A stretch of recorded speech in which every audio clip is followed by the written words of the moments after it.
After logging into the Voucher Management System, or VMS, you will find on the homepage the following: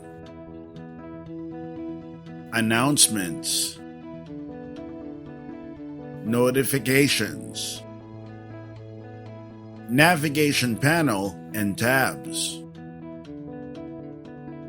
frequently asked questions, log out.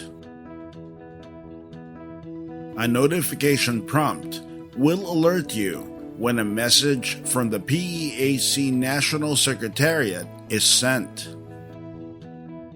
To read the message, click Notification.